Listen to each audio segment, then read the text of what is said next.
ನನ್ನ childhood dream ಅಂತಾನೆ ಹೇಳ್ಬೋದು. ಇದೊಂದು jet engine manufacturers. Rolls Royce ಅನ್ನುವಂತಹ ಒಂದು ಅತಿ ದೊಡ್ಡ ಸಂಸ್ಥೆ ಅದು ತಮಗೆ ಕಾಂಟ್ಯಾಕ್ಟ್ ಆಗಿದ್ದು ಹೇಗೆ? ನನ್ಗೆ ಒಂಥರ ಇನ್ಸಲ್ಟ್ ಫೀಲ್ ಆಯ್ತು. ಸೊ 3-4 ತಿಂಗಳು ಟ್ರೈನಿಂಗ್ ಎಲ್ಲ ಆಯ್ತು. ಅಂದ್ರೆ ನಾನು ನೈಟ್ 12 to ಮಾರ್ನಿಂಗ್ 6 o'clock ಕೆಲಸ ಮಾಡ್ತಿದ್ದೆ. ಮತ್ತೆ ಮಾರ್ನಿಂಗ್ 8:30 ಇಂದ ಈವ್ನಿಂಗ್ 5:30 ತನಕ ನನ್ನ ಕಾಲೇಜ್. ಹೀಗೆ ನನ್ನ ಶೆಡ್ಯೂಲ್ ಹೋಗ್ತಿತ್ತು. ಅದ್ಮೇಲೆ ಮತ್ತೆ ಇನ್ಕ್ರಿಮೆಂಟ್ ಆಯ್ತು 72.3 lakhs. ಇವಾಗ ಸದ್ಯಕ್ಕೆ ಅಷ್ಟಿದೆ. ಅದರಿಂದನೇ ನಾನು ಇಲ್ಲಿ ಇದ್ದೀನಿ. ಲೈಕ್ ನನ್ಗೆ ಜಾಬ್ ಸಿಕ್ಕಿರೋ ಕಾರಣನೇ ಅದು. ಇದೀಗ ನಮ್ಮ ಜೊತೆ ಇದ್ದಾರೆ ಅತಿ ಚಿಕ್ಕ ವಯಸ್ಸಲ್ಲೇ ಸಾಧನೆ ಮಾಡಿದ ಸಾಧಕಿ ರಿತುಪರ್ಣ. ತನ್ನ 20ನೇ ವಯಸ್ಸಿನಲ್ಲೇ ವಿಶ್ವದ ಅತಿ ದೊಡ್ಡ ಬ್ರ್ಯಾಂಡ್ ಆದಂತಹ ರೋಲ್ಸ್ ರಾಯ್ಸ್ ನಲ್ಲಿ ಕೆಲಸವನ್ನ ಗಿಟ್ಟಿಸಿಕೊಂಡಿದ್ದಾರೆ. ದಕ್ಷಿಣ ಕನ್ನಡದ ಮಂಗಳೂರಿನಲ್ಲಿ ವಾಸಿಸಿರುವ ಇವರು ಇದೀಗ ಕರ್ನಾಟಕಕ್ಕೆ ಕೀರ್ತಿಯನ್ನ ತಂದಿದ್ದಾರೆ. ನಮ್ಮೂರು ಸಾಧಕರು ವಿಶೇಷ ಸಂದರ್ಶನದಲ್ಲಿ ಇವತ್ತು ರಿತುಪರ್ಣ ಅವರಿದ್ದಾರೆ. ಬನ್ನಿ ವೀಕ್ಷಕರವನ್ನ ಮಾತನಾಡ್ಸೋಣ. ರಿತುಪರ್ಣ ನಮಸ್ತೆ, ಕಾರ್ಯಕ್ರಮಕ್ಕೆ ಆತ್ಮೀಯ ಸ್ವಾಗತ. ವಿಶ್ವದ ಅತಿ ದೊಡ್ಡ ಬ್ರ್ಯಾಂಡ್ ಆಗಿರುವಂತಹ ರೋಲ್ಸ್ ರಾಯ್ಸ್ ನಲ್ಲಿ ತಾವು ಕೆಲಸವನ್ನ ಗಿಟ್ಟಿಸಿಕೊಂಡಿದ್ರೆ ತಮ್ಗೆ ಎಷ್ಟು ಹೆಮ್ಮೆ ಆಗ್ತಿದೆ ಅದ್ರ ಬಗ್ಗೆ ಹೇಳೋದಾದ್ರೆ? ತುಂಬಾ ಖುಷಿ ಆಗ್ತಾ ಇದೆ. ಇಂಥ ಕಾಲದಲ್ಲಿ ಯಾರಿಗ್ ಸಹ ಕೆಲಸ ಸಿಗ್ತಾ ಇಲ್ಲ. ಅಂತ ಟೈಮಲ್ಲಿ ನನ್ಗೆ ಇಂಥ ದೊಡ್ಡ ಕೆಲಸ ಸಿಕ್ಕಿರೋದು. ಮತ್ತೆ ನಾನು ಈ ಕೆಲಸದಿಂದ ನಾನು ನನ್ನ ಜನರಿಗೆ ಏನಾದ್ರು ಮಾಡ್ಬೋದು, ನನ್ನ ಭಾರತದವರಿಗೆ. ಬಿಕಾಸ್ ನಾನು ಡಿಫೆನ್ಸ್ ಅಲ್ಲಿ ವರ್ಕ್ ಮಾಡೋದ್ರಿಂದ ಇದೊಂದು jet engine manufacturer. So India ಅಥವಾ ಆ ರೀತಿ ಬೇರೆ ಬೇರೆ ಕಂಟ್ರಿಗೆ, ಬೇರೆ ಬೇರೆ ದೇಶಗಳಿಗೆ ಮಾಡ್ತಾ ಪ್ರೊಡಕ್ಷನ್ ಇನ್ ಹೌಸ್ ಇದೆ. ಸೊ ನಮ್ಗೆ ತುಂಬಾ ಖುಷಿ ಇದೆ. ಮತ್ತೆ ನನ್ನ ಅಪ್ಪ ಅಮ್ಮನಿಗೆ ಹೆಮ್ಮೆ ತಂದಿದ್ದೇನೆ ಅಂತ ಅನ್ಕೊಳ್ತೇನೆ. ಹಲವಾರು ಸಂದರ್ಶನದಲ್ಲಿ ನಾನು ಕೇಳಿದ್ದೀನಿ ರಿತುಪರ್ಣ, ತಮಗೆ ಚಿಕ್ಕ ವಯಸ್ಸಿಂದ ಕೂಡ ಡಾಕ್ಟರ್ ಆಗ್ಬೇಕು ಅನ್ನುವಂತ ಸಾಕಷ್ಟು ಮಹದಾಸೆ. ಆದ್ರೆ ಆ ಆಸೆಯನ್ನ ಬಿಟ್ಟು ಈ ಇಂಜಿನಿಯರಿಂಗ್ ಫೀಲ್ಡಿಗೆ ಬಂದಿದ್ದು ಹೇಗೆ, ಅದ್ರ ಬಗ್ಗೆ ಹೇಳೋದಾದ್ರೆ? ನಾನು ಸಣ್ಣ ಇರುವಾಗಿಂದ ನಂಗೆ ಡಾಕ್ಟರ್ ಆಗ್ಬೇಕಂತ ತುಂಬಾ ಇಷ್ಟ ಇತ್ತು. ಅಂದ್ರೆ ನನ್ನ ಚೈಲ್ಡ್ಹುಡ್ ಡ್ರೀಮ್ ಅಂತಾನೆ ಹೇಳ್ಬೋದು. ಅದ್ PU ಬರುವಾಗ ನೀಟ್ ನಾನು ಬರ್ದೆ. ಬಟ್ ಅದು ಎಲ್ಲೋ ಪ್ರೈವೇಟ್ MBBS ಸೀಟ್ ಸಿಕ್ತು ಬಿಟ್ರೆ ಗೌರ್ಮೆಂಟ್ MBBS ಸೀಟ್ ಸಿಕ್ಕಿಲ್ಲ. ಆಗ ನಂಗೆ ತುಂಬಾ ಬೇಜಾರಾಯ್ತು. ಆಬ್ವಿಯಸ್ಲಿ ಅವಾಗ ನನ್ನ ಅಪ್ಪ ಯಾವಾಗ್ಲೂ ನನ್ಗೆ ತುಂಬಾ ಸಪೋರ್ಟ್ ಮಾಡ್ತಾರೆ, ಅಪ್ಪ ಅಮ್ಮ ಇಬ್ರು. ಬಟ್ ನಾನು ಅಪ್ಪನ್ ಸ್ವಲ್ಪ ಜಾಸ್ತಿ ಫೇವ್ರೇಟ್. ಸೊ ಅಪ್ಪ ಹೇಳಿದ್ರು ಇಂಜಿನಿಯರಿಂಗ್ ಓದು ಮಗ, ಜಾಲಿ ಮಾಡ್ಬೋದು, ಲೈಫ್ ಎಂಜಾಯ್ ಮಾಡ್ಕೊಂಡು ಓದು ಅಂತ. ನಾನು ಆಯ್ತು ಅಪ್ಪ ಅಂತ ನಾನು ಅಪ್ಪಂದ್ ಏನೇ ಇದ್ದಿದ್ರು ಡಿಸಿಷನ್ ಇದ್ರು ನಾನು 2 ಸೆಕೆಂಡ್ ಥಾಟೇ ಕೊಡಲ್ಲ, ಡೈರೆಕ್ಟ್ ಹೋಗ್ತೀನಿ. ಸೊ ಇಂಜಿನಿಯರಿಂಗ್ ಜಾಯ್ನ್ ಆದೆ. ಅಂಡ್ ನಾನು ಡಾಕ್ಟರ್ ಆಗ್ಬೇಕಂತ ಇದ್ದಿದ್ ಕೂಡ ನಾನು ಒಂದು ಜನರಿಗೆ ಸರ್ವಿಸ್ ಮಾಡ್ಬೇಕಂತ. ಸೊ ನನ್ಗೆ ಎನಿಥಿಂಗ್ ಫೈನ್, ಇಂಜಿನಿಯರಿಂಗ್ ಆದ್ರೂ ನಾನು ಜನರಿಗೆ ಸಪೋರ್ಟ್ ಮಾಡ್ಬೋದು, ಹೆಲ್ಪ್ ಮಾಡ್ಬೋದು ಅಂತಾನೆ ಎಂಟರ್ ಆಗಿರೋದು. ರಿತುಪರ್ಣ ಅವರೇ, ತಮಗೆ ರೋಲ್ಸ್ ರಾಯ್ಸ್ ಅನ್ನುವಂತಹ ಒಂದು ಅತಿ ದೊಡ್ಡ ಸಂಸ್ಥೆ ಅದು ತಮಗೆ ಕಾಂಟ್ಯಾಕ್ಟ್ ಆಗಿದ್ದು ಹೇಗೆ, ಅದು ಯಾವ ರೀತಿ ಸೆಲೆಕ್ಟ್ ಆದ್ರೆ ಅದ್ರ ಬಗ್ಗೆ ಹೇಳೋದಾದ್ರೆ? ಸೆಲೆಕ್ಷನ್ ಪ್ರೊಸೆಸ್ ಹೇಗಿತ್ತಂದ್ರೆ ಎಲ್ಲಾ ಕಂಪನಿಗಳ ತರ ಇಟ್ಸ್ ಲೈಕ್ ಇಂಟರ್ವ್ಯೂ ತರನೇ ಇತ್ತು. ಬಟ್ ಫಸ್ಟಿಗೆ ನಾನು ಅಪ್ಲೈ ಮಾಡಿದಾಗ ಸ್ವಲ್ಪ ದಿನ ಏನು ರೆಸ್ಪಾನ್ಸ್ ಬಂದಿರಲಿಲ್ಲ. ನಾನು ತುಂಬಾ ಕಂಪನಿಗಳಿಗೆ ಅಪ್ಲೈ ಮಾಡಿದ್ದೆ, ಇದು ಕೂಡ ಒಂದು. ಅದಾದ್ಮೇಲೆ ತುಂಬಾ ದಿನ ಆದ್ಮೇಲೆ ಅವ್ರದ್ದು ರಿಪ್ಲೈ ಹೇಗಿತ್ತು ಅಂದ್ರೆ, ನಾನು ಅವಾಗ ಇನ್ನು ಫಸ್ಟ್ ಇಯರ್ ಮುಗಿಸಿ ಸೆಕೆಂಡ್ ಇಯರ್ ಎಂಟರ್ ಆಗಿದೆ ಅಷ್ಟೇ. ಏನ್ ಎಲಿಜಿಬಿಲಿಟಿ ಇದೆ ನಿಮ್ಗೆ ಈ ಕಂಪನಿ ಒಳಗೆ, ಈ ಕಂಪನಿಲಿ ವರ್ಕ್ ಮಾಡ್ಲಿಕ್ಕೆ ಅಥವಾ ನಿಮ್ ಕಂಪನಿ ಒಳಗೆ ಬರ್ಲಿಕ್ಕೆ ಅಂತ ಕೇಳಿದ್ರು. ನನ್ಗೆ ಒಂಥರ ಇನ್ಸಲ್ಟ್ ಫೀಲ್ ಆಯ್ತು. ಸೊ ಇನ್ಸಲ್ಟ್ ಫೀಲ್ ಆದಾಗ ನಾನು ಯೂಶಲಿ ಪಾಸಿಟಿವ್ ಆಗಿ ತಗೊಳ್ತೀನಿ. ನನ್ಗೆ ಯಾರಾದ್ರೂ ಬೈದ್ರು ಕೂಡ ನಾನು ಅವ್ರಿಗೆ ಏನು ಎದುರು ಉತ್ತರ ಮಾತಾಡಲ್ಲ. ನಾನು ಅದನ್ನ ಪಾಸಿಟಿವ್ ಪರ್ಸನ್. ಸೊ ನಾನು ಅದನ್ನ ಒಂದು ಚಾಲೆಂಜ್ ಆಗಿ ತಗೊಂಡೆ. ಮತ್ತೆ ಅವರಿಗೆ ರಿಪ್ಲೈ ಮಾಡಿದೆ. ಏನ್ ರಿಪ್ಲೈ ಮಾಡಿದೆ ಅಂತ ಹೇಳಿದ್ರೆ, ನೀವ್ ನನ್ಗೊಂದು ಏನಾದ್ರೂ ಕೆಲಸ ಕೊಡಿ, ನಾನು ಅದನ್ನ ಮುಗಿಸ್ಕೊಡ್ತೀನಿ ನಿಮ್ದು ಟೈಮ್ ಲಿಮಿಟ್ ಅಲ್ಲಿ ಅಂತ. ಮತ್ತೆ ಅವರೊಂದೊಂದು ಟಾಸ್ಕ್ ಕೊಟ್ಟಿದ್ರು. ಆ ಟಾಸ್ಕ್ ಆಲ್ಮೋಸ್ಟ್ 4 weeks ಇದು ಕೊಟ್ಟಿದ್ರು, ಟೈಮ್ ಕೊಟ್ಟಿದ್ರು. ನಾನು ಅದನ್ನ 2 weeks ಅಲ್ಲಿ ಮುಗಿಸಿದೆ, ಹಗ್ಲು ರಾತ್ರಿ ಕುತ್ಕೊಂಡು. ಅವಾಗ್ಲೇ ಅವರಿಗೆ ಸ್ವಲ್ಪ ಇಂಪ್ರೆಸ್ ಆಗಿರ್ಬೋದು ಅಂತ ಅನ್ಕೊಳ್ತೀನಿ. ಅದಾದ್ಮೇಲೆ ಸೆಕೆಂಡ್ ಟಾಸ್ಕ್, ಥರ್ಡ್ ಟಾಸ್ಕ್, ಈ ತರ ತುಂಬಾ ಟಾಸ್ಕ್ ಬರ್ತಾ ಇತ್ತು. ಎಲ್ಲಾ ಟಾಸ್ಕ್ ಮುಗ್ದಾದ್ಮೇಲೆ ಇಂಟರ್ವ್ಯೂ ಪ್ರಾಸೆಸ್ ಅಂತ ಹೇಳಿದ್ರು. ಓಕೆ, ಟಾಸ್ಕ್ ಮುಗಿದ್ಮೇಲೆ ಇಂಟರ್ವ್ಯೂ ಇನ್ ಕಷ್ಟ ಇಲ್ಲ ಅಂತ ಇಂಟರ್ವ್ಯೂ ಪ್ರಿಪೇರ್ ಆಗ್ಲಿಕ್ಕೆ ಶುರು ಆದೆ. ಇಂಟರ್ವ್ಯೂ ಅಲ್ಲಿ ಟೋಟಲ್ 7-8 ರೌಂಡ್ಸ್ ಇತ್ತು. ಅದಾದ್ಮೇಲೆ ಇಂಟರ್ನ್ಶಿಪ್ ಸೆಲೆಕ್ಟ್ ಆದೆ. ಮತ್ತೆ ಇಂಟರ್ನ್ಶಿಪ್ ಆದ್ಮೇಲೆ ಟ್ರೈನಿಂಗ್ ಇತ್ತು January 2025 ಇಂದ. ಅದಾದ್ಮೇಲೆ ಸ್ವಲ್ಪ ಒಂದ್ 3-4 ತಿಂಗಳು ಟ್ರೈನಿಂಗ್ ಎಲ್ಲ ಇತ್ತು. ಅಂದ್ರೆ ನಾನು ನೈಟ್ 12 to ಮಾರ್ನಿಂಗ್ 6 o'clock ಕೆಲಸ ಮಾಡ್ತಿದ್ದೆ. ಮತ್ತೆ ಮಾರ್ನಿಂಗ್ 8:30 ಇಂದ ಈವ್ನಿಂಗ್ 5:30 ತನಕ ನನ್ನ ಕಾಲೇಜ್. ಹೀಗೆ ನನ್ನ ಶೆಡ್ಯೂಲ್ ಹೋಗ್ತಿತ್ತು. ಸೊ ತುಂಬಾ ಟೈರಿಂಗ್ ಆಗ್ತಿತ್ತು. ಬಟ್ ಹೇಗೋ ಮ್ಯಾನೇಜ್ ಮಾಡ್ತಾ ಹೋದೆ. ಅದಾದ್ಮೇಲೆ ಸ್ವಲ್ಪ ದಿನ ಆದ್ಮೇಲೆ ನನ್ಗೆ ಮತ್ತೊಂದು HR ಕಾಲ್ ಮಾಡ್ಬಿಟ್ಟು, ಲೈಕ್ ನನ್ನ ಟ್ರೈನಿಂಗ್ ಟೈಮಲ್ಲಿ HR ಕಾಲ್ ಮಾಡ್ಬಿಟ್ಟು ಹೇಳಿದ್ರು, we have a news for you ಅಂತ. ಓಕೆ, ನಾನು ತುಂಬಾ ಖುಷಿ ಪಟ್ಟೆ. ನಾನು ಫುಲ್ ಒಂದ್ಸಲ ಭಯ, ಖುಷಿ ಎಲ್ಲ ಮಿಕ್ಸ್ಡ್ ಎಮೋಷನ್ಸ್. ಅದಾದ್ಮೇಲೆ ಅವ್ರು ಹೇಳಿದ್ರು, ಓಕೆ ಇವಾಗ ಮತ್ತೊಂದು interview, kind of personal interview, HR round clear ಆಯ್ತು. ಅದಾದ್ಮೇಲೆ ನನ್ಗೆ ಇಂಟರ್ನ್ಶಿಪ್ ನ ಪ್ರೀ ಪ್ಲೇಸ್ಮೆಂಟ್ ಆಫರ್ ಅಂತ. ನನ್ಗೆ ಪ್ರೀ ಪ್ಲೇಸ್ಮೆಂಟ್ ಆಫರ್ ಅಂದ್ರೆ ಏನಂತ ಸಹ ಗೊತ್ತಿರ್ಲಿಲ್ಲ, ಬಿಕಾಸ್ ನಾನು ಇಂಜಿನಿಯರಿಂಗ್ ಸ್ಟಾರ್ಟಿಂಗ್ ಡೇಸ್ ಅಲ್ಲಿ ಇದ್ದೆ. ಮತ್ತೆ ನನ್ನ ಫ್ರೆಂಡ್ಸ್ ಗೂಗಲ್ ಎಲ್ಲ ಮಾಡಿ ನೋಡಿದಾಗ ಗೊತ್ತಾಯ್ತು, ಓಕೆ ನಂಗೆ ಜಾಬ್ ಸಿಕ್ಕಿದೆ ಇಲ್ಲಿ ಅಂತ. ನಂದು ಇನಿಷಿಯಲ್ ಪ್ಯಾಕೇಜ್ ಇದ್ದದ್ದು 39.58 ಅಂತ ವರ್ಷಕ್ಕೆ. ಅದಾದ್ಮೇಲೆ ಒಂದು ಟ್ರೈನಿಂಗ್ ಆದ್ಮೇಲೆ 4-5 ಮಂತ್ಸ್ ಆದ್ಮೇಲೆ ಮತ್ತೆ ಇನ್ಕ್ರಿಮೆಂಟ್ ಆಯ್ತು, 72.3 lakhs ಇವಾಗ ಸದ್ಯಕ್ಕೆ ಅಷ್ಟಿದೆ. ರಿತುಪರ್ಣ ಅವರೇ, ತಾವ್ ಹೇಳಿದ್ರಿ ಇಂಟರ್ನ್ಶಿಪ್ ಅದ್ರ ಜೊತೆಗೆ ಕಾಲೇಜ್ಗೂ ಹೋಗ್ತಾ ಇದೆ, ಮೇಂಟೈನ್ ಮಾಡ್ತಿದ್ದೆ, ನಿದ್ದೆ ಸರಿಯಾಗಿ ಆಗ್ತಿರ್ಲಿಲ್ಲ ಅಂತ. ಹೇಗ್ ನಿಭಾಯಿಸ್ತಿದ್ರಿ ಅದನ್ನೆಲ್ಲ ಅಂತ? ಏನಾದ್ರೂ ನಾವು ಸಾಧನೆ ಮಾಡ್ಬೇಕಂತ ಹೊರಟಾಗ ಆಬ್ವಿಯಸ್ಲಿ ತುಂಬಾ ಅಡೆತಡೆಗಳು ಇದ್ದೇ ಇರುತ್ತೆ. ಸೊ ನಿದ್ರೆ ವೆರಿ ಎಸೆನ್ಷಿಯಲ್. ಬಟ್ ನಾನು ರೀಸೆಂಟ್ ಆಗಿ ತುಂಬಾ ಡಾಕ್ಟರ್ಸ್ ಗಳನ್ನ ಕೂಡ ಮೀಟ್ ಆಗ್ತಾ ಇದ್ದೆ ಈ ನಡುವೆ 1 ವರ್ಷದಲ್ಲಿ, ನಿದ್ರೆ ಸರಿ ಇಲ್ಲದೆ ಇರೋ ಕಾರಣ. ಅಂಡ್ ಹೆಲ್ತ್ ಇಶ್ಯೂಸ್ ತುಂಬಾನೇ ಬರ್ತಾ ಇತ್ತು. ಬಟ್ ಎಲ್ಲರಿಗೂ ಈ ಆಪರ್ಚುನಿಟಿ ಸಿಗಲ್ಲ, ರಾತ್ರಿ ಕೆಲಸ ಮಾಡ್ಕೊಂಡು, ಅದು ಇಂಥ ದೊಡ್ಡ ಕಂಪನಿಲಿ ನನಗೆ ಸಿಕ್ಕಿದೆ ಅಂದ್ಮೇಲೆ ನಾನು ಏನಕ್ಕೆ ಇನ್ನು ಕುತ್ಕೊಂಡು why should I sit and complain ಅಂತ ನನ್ಗೆ ಫೀಲ್ ಆಯ್ತು. ಸೊ ನಾನು ಆಲ್ಮೋಸ್ಟ್ ಮೊನ್ನೆ ತನಕ ಡಿಸೆಂಬರ್ ಅಲ್ಲಿ ನನ್ನ ಟ್ರೈನಿಂಗ್ ಎಂಡ್ ಆಗಿರೋದು. ನಾನು ನೈಟ್ ಎಲ್ಲ ವರ್ಕ್ ಮಾಡಿ, ಅದು ಕಾಲೇಜಲ್ಲಿ ಕೂಡ ನನ್ಗೆ ಈವ್ನಿಂಗ್ ತನಕ ಇರ್ತಿದ್ದೆ. ಮತ್ತೆ ನಾನು 2 ಸ್ಟಾರ್ಟ್ಅಪ್ ಗಳಿದೆ ನನ್ನ ಹೆಸರಲ್ಲಿ, ಸೊ ಅದು ಕೂಡ ಮ್ಯಾನೇಜ್ ಮಾಡ್ಕೊಂಡು ತುಂಬಾ ಕಷ್ಟ ಆಗ್ತಿತ್ತು. ಬಟ್ ಫ್ಯಾಮಿಲಿ ಸಪೋರ್ಟ್, ಫ್ರೆಂಡ್ಸ್ ಪ್ರತಿಯೊಬ್ರು ಕೂಡ ತುಂಬಾ ಸಪೋರ್ಟ್ ಮಾಡಿದ್ದಾರೆ. ಅಂಡ್ ನನ್ನ ಬಾಡಿ ಅಷ್ಟೊಂದು ಸಪೋರ್ಟ್ ಮಾಡಿಲ್ಲ ಅಂದ್ರು ನಾನು ಫೋರ್ಸ್ ಮಾಡಿದ್ದೀನಿ, ನಾನು ಎಷ್ಟು ಪುಷ್ ಮಾಡೋಕ್ಕಾಗುತ್ತೋ ಐ ಟ್ರೈಡ್ ಅಂತ ಹೇಳಕ್ಕೆ ಇಷ್ಟಪಡ್ತೀನಿ. ರಿತುಪರ್ಣ, ನಿಮ್ದು ಟ್ರೈನಿಂಗ್ ಪ್ರೊಸೆಸ್ ಎಲ್ಲ ಹೇಗಿತ್ತು, ಅದ್ರ ಬಗ್ಗೆ ಹೇಳೋದಾದ್ರೆ? ಟ್ರೈನಿಂಗ್ ಪ್ರೊಸೆಸ್ ತುಂಬಾ ಕಷ್ಟ ಇತ್ತು. ಅಂದ್ರೆ ಫಸ್ಟ್ ಒಂದೆರಡು ಟಾಸ್ಕ್ಗಳು ಕೊಟ್ಟಿದ್ರಲ್ಲ, ಅವಾಗ ತುಂಬಾ ಕಷ್ಟ ಆಗ್ತಿತ್ತು. ಇದು ಹೇಗ್ ಮಾಡೋದಂತ ಸಹ ನಂಗೆ ಗೊತ್ತಿರ್ಲಿಲ್ಲ. ಅದಾದ್ಮೇಲೆ ತುಂಬಾ ರಿಸರ್ಚ್ ನಾನಾಗೆ ಕಲಿತಾ ಹೋದೆ.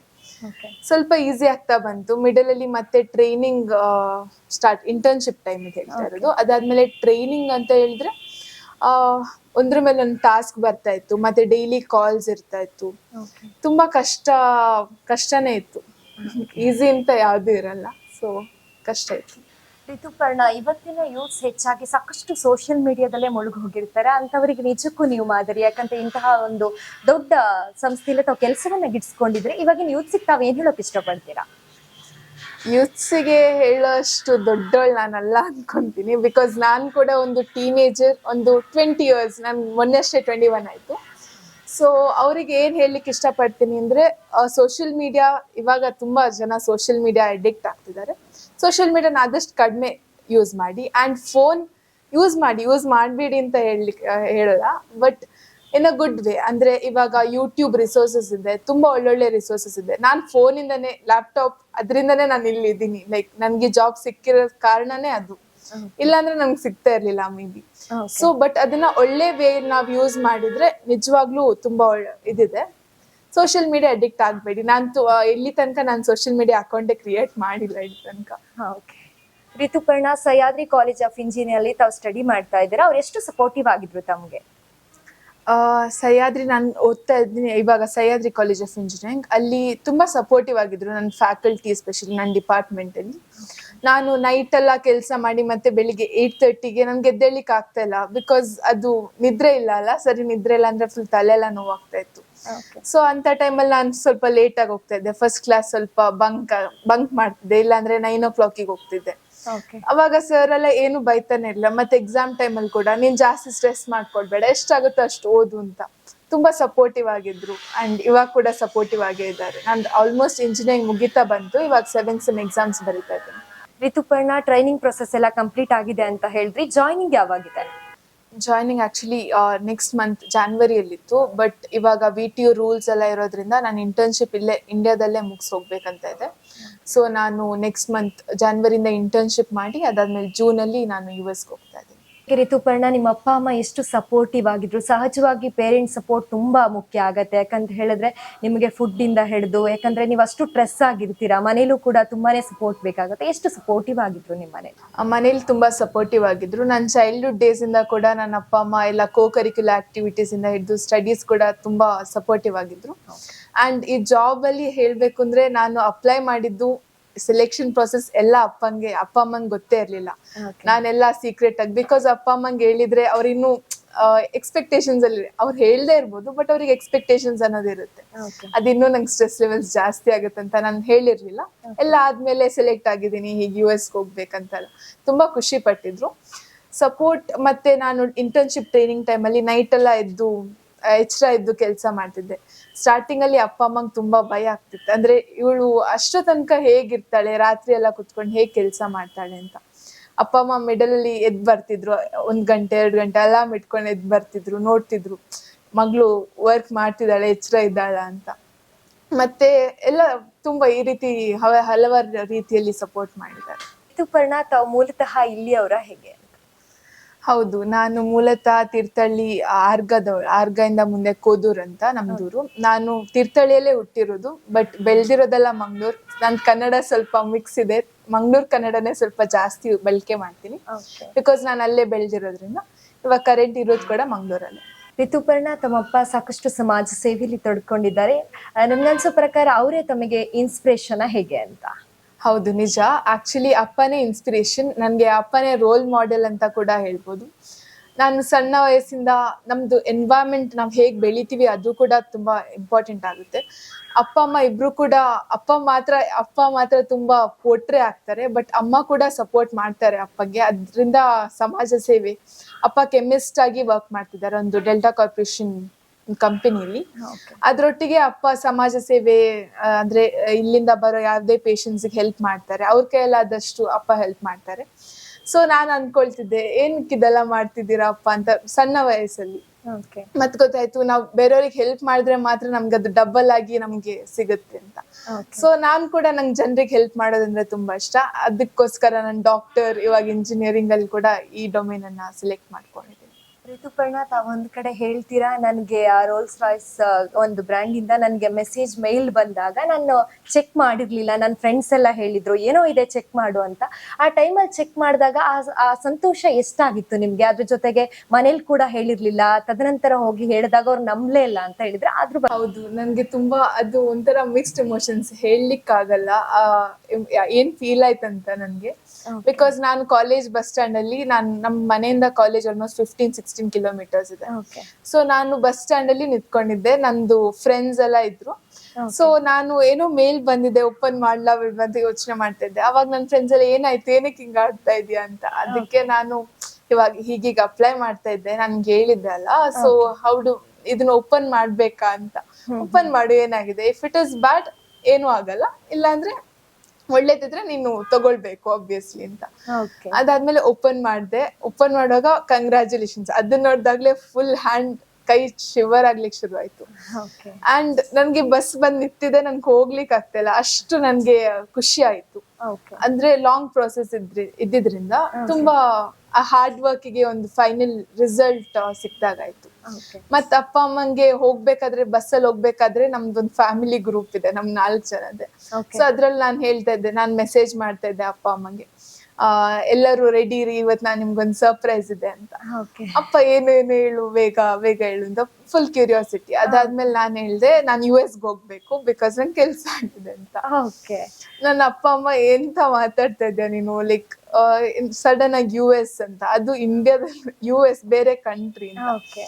ಆಮೇಲೆ ಹೇಳ್ದೆ ಹೀಗೀಗ ಅಪ್ಲೈ ಮಾಡಿದ್ದೆ, ಮನೆಗೆ ಹೋದ್ಮೇಲೆ ಹೇಳ್ದೆ ಹೀಗೀಗ ಅಪ್ಲೈ ಮಾಡಿದ್ದೆ, ಜಾಬ್ ಆಗಿದೆ.